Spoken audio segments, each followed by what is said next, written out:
A new analysis released Thursday morning buttresses a growing body of evidence that the Senate's Cassidy-Graham healthcare bill would slash federal spending on health coverage and cause most states to lose billions of dollars in such aid. According to the report by the Kaiser Family Foundation, the Republican plan to dismantle much of the Affordable Care would cut federal spending on health insurance by an average of 11% between 2020 and 2026 in the 31 states, plus the District of Columbia, that have expanded their Medicaid programs under the law. The states that have not expanded Medicaid, all but one led by Republicans, would gain an average of 12% during the period. As a result, states that kept their Medicaid programs small would receive an extra $73 billion, while the federal money to the Medicaid expansion states would be cut a total of $180 billion overall.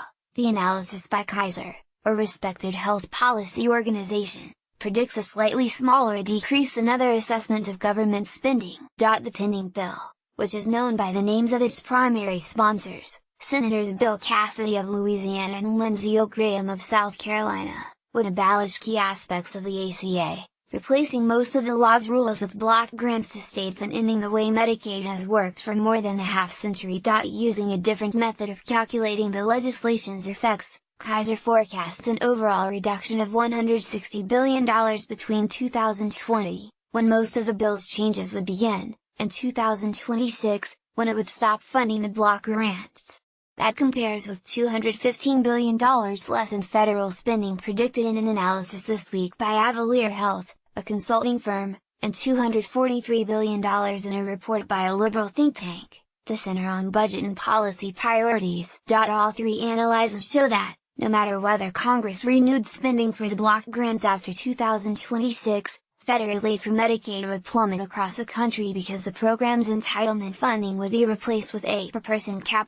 And over time, annual increases under that new method would tighten. Such independent assessments are significant as the bill hurtles toward an expected vote next week, so quickly that the Congressional Budget Office is still working on even a rudimentary official forecast. Some worried states, including those with senators whose support for the Cassidy-Graham plan will be crucial for its passage, are doing their own assessments of the legislation's impact. Alaska's conclusions are expected to be completed on Thursday. That state is significant politically because its governor, Bill Walker, an independent, is one of 10 who signed a letter this week opposing the bill.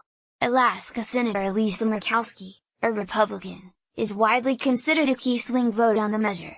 In Colorado, an analysis already indicates that it would lose more than $1 billion annually in federal funding by 2025. In 2027, when the block grant money ends, this amount would increase to nearly $3 billion annually. At least 300,000 Coloradans would lose their Medicaid coverage starting in 2021 as a consequence, state officials expect.